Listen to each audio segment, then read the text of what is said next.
Do you suck at Minecraft PvP? Or do you log on to a practice server just to get absolutely destroyed by the most sweatiest Minecraft player of all time? Well, in today's video, I'm going to be showing you all the Minecraft PvP tips that you're going to need to know so that way this does not happen again. This video will be broken into 5 different sections: settings, aim, technique, movement, and skills. Your true potential shines through good Minecraft settings, so I recommend that you check out my mods and settings video and set up your Minecraft so you can get perfect PvP settings. But for right now, I'll show you a few settings that you can change. Like your FOV matters a lot. I usually keep it at 95 and I'd recommend doing that. But anywhere between 90 and 100 is good for PvP. Another thing you're going to want to change is your keybinds. You're going to want to make sure that your hotbar slots are all accessible without having to move your left hand from the WASD cluster. So for me, I have my X at 6, C at 7, 8 at V, and 9 at F. These are pretty good keybinds, and I got used to them pretty quickly. Also, to swap items with offhand, I have that as R. You're also going to want to make sure that your toggle perspective is at a reachable button. For me, I just have it at my side button, but you know, whatever keybinds works for you is completely fine. And while we're here at the controls, you're going to want to make sure that sprint is at toggle and auto jump is off. So now for our last setting, you're going to go to accessibility settings, and you're going to make sure that view bobbing is off. You're going to make sure that FOV effects is off, and damage tilt is also off. Having these settings off is going to improve your aim by a lot. Having good aim is very important for PvP. Without aim, it's basically impossible to kill your opponent. And I'm going to show you a few things that you can do to improve your aim. The first thing you're going to do is disable this setting that's on your PC. So navigate to your Windows settings. However you get there is completely fine. And you're going to search up mouse and go to mouse settings. Now in your mouse settings, make sure that enhanced pointer precision is turned off. Having this setting turned on is going to completely kill your aim. It might feel weird at first if it's your first time turning it off, but trust me, once you get used to it, your aim is going to be 100 times better. Next, you're going to want to come to this website. I'll leave the link in the description. You're going to enter your Minecraft sensitivity, which you can find in your controls, which for me is 41. So once you enter it and press start, you're going to get a low and a high. And what you're going to do is you're going to go back to Minecraft. And basically you're going to set up something similar to this. I just put an armor stand with netherite armor on it. And you're going to go back to the sensitivity calculator and try the low sensitivity and the high sensitivity and figure out which one was easier to track with. So for me, my low sensitivity was 20. So I'm going to go into my controls and change my sensitivity to 20 and just strafe around the armor stand to see how easy it is to track with. Next, I'm going to try my high sensitivity, which was 61. And I'm gonna see how this goes. So after running this test, I found that 20 sensitivity was a lot easier to track with. So I'm gonna go back to the sensitivity calculator and select 20. Now it'll give me a different set of sensitivities, and I'm going to keep on repeating this process until I eventually get a perfect sensitivity for me. You only have to do this 7 times, by the way. It shows you up here on this progress bar. Now aiming does not just rely on your sensitivity. It also relies on your frames. A way you can improve your frames is by downloading the correct performance mods for Minecraft PvP, which again, I'll leave a link to my video of my mods and settings in the description, which I recommend watching because it'll boost your frames by a lot. Now we're gonna get into the basics of PvP. You'll have to understand how to attack your opponent. First, I'll teach you the 3 different types of attacks in Minecraft with a sword.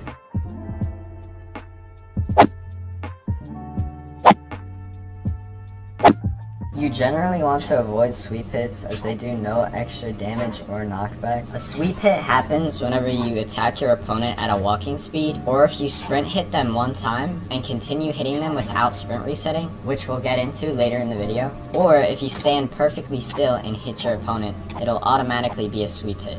You generally want to avoid sweep hits in most situations.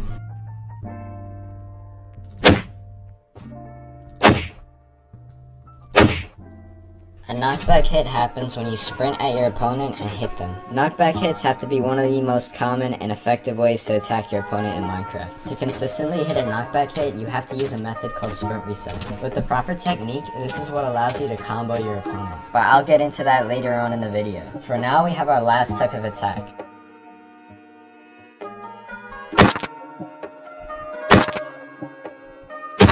This attack is performed by using the momentum of your fall to hit your opponent on the way down. Although this attack does no extra knockback, it does 50% more damage than a regular hit, making it one of the most powerful hits to shred through your opponent's health. Also, each one of these attacks have their own unique sounds, so playing with sounds on can help you identify which attack you are using on your opponent or which attack your opponent is using on you.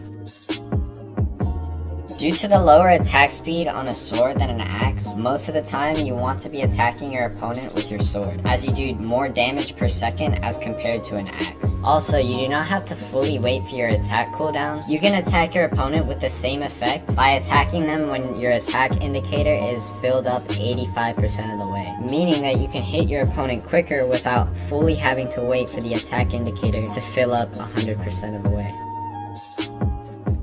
You also have to understand how to hit your opponent. In Minecraft, we have a default reach of 3 blocks. The way to maximize your reach is by attacking your opponent at eye level. This maximizes your reach because the shortest distance between 2 points is a straight line. As you can see, if I'm aiming at this armor stand's head and I click, I'm able to hit it. But if I look down at the feet and try to click, I'm not able to hit it. So when you're PvPing, to maximize the amount of reach and to maximize the chances of you getting the first hit, you should always be aiming at the head. Movement is one of the biggest things that separates a decent player from an actual professional. The reason why movement is so important is because it's the way you can control the space between you and your opponent. First, we're going to talk about sprint resetting. There are 2 main ways you can pull this trick off: W tapping and S tapping.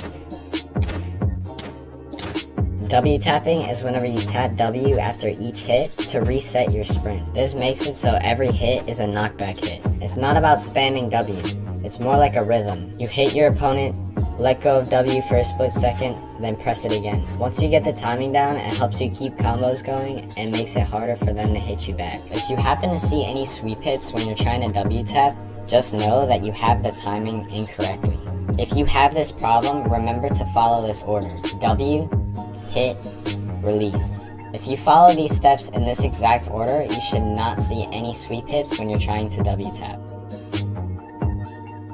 S tapping is one of my personal favorite ways of sprint resetting because not only does it give you the benefits of a sprint reset, it also actively creates distance between you and your opponent. S tapping follows the exact same principles as W tapping, but S tapping adds another layer to it. The order of W tapping is W, hit, release, as I mentioned. But with S tapping, it's W, hit, release, S. This creates distance between you and your opponent, which makes it more difficult for them to hit you. This is especially effective when you're fighting players that don't take a consistent form of knockback, such as high ping players. S tapping is a bit harder than W tapping, but if you can learn it, I highly recommend it.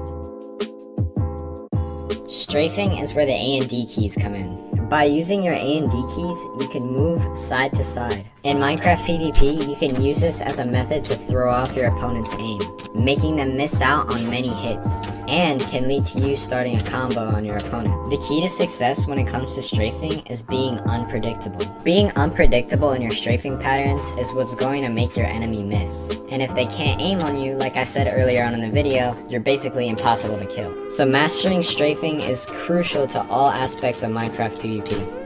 Since strafing relies a lot on being unpredictable, there's no true rules when it comes to strafing. But as you practice more, it'll become muscle memory.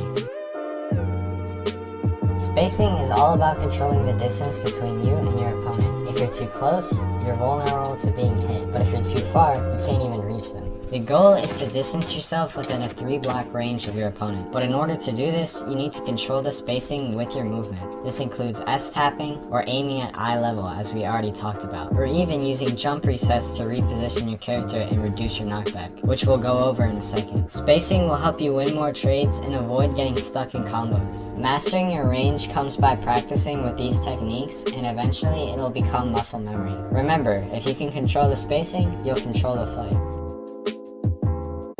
Now I'm going to teach you some skills that can take your PvP to the next level. And I've got my friend Nightmare to help me demonstrate these skills, so shout out to him.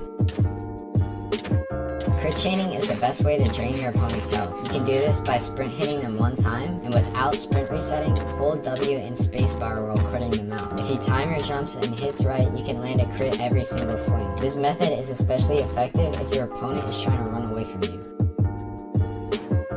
When your opponent lands a crit, you will take vertical knockback. You can use this vertical knockback to land a crit of your own. Use the momentum of your fall to land a crit on your opponent. Another tip, if you're getting crit spammed, stay grounded and punish them with a clean, well-timed hit. Aim at eye level, which in this case will be their body, and when they're in the air, you'll have more reach than them, so getting the first hit will be significantly easier, unless they have high ping. But all you need is a well-timed hit and you can completely disrupt their flow.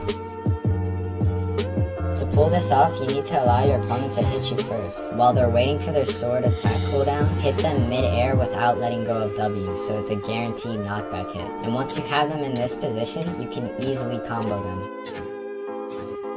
If you can time your jump perfectly by predicting when your opponent will hit you, then you can reduce, if not eliminate, any amount of knockback that you take. So that's all for today's video. If you found this useful, consider liking and subscribing. It helps me stay motivated to make more awesome videos like this, and I appreciate y'all for watching. Peace.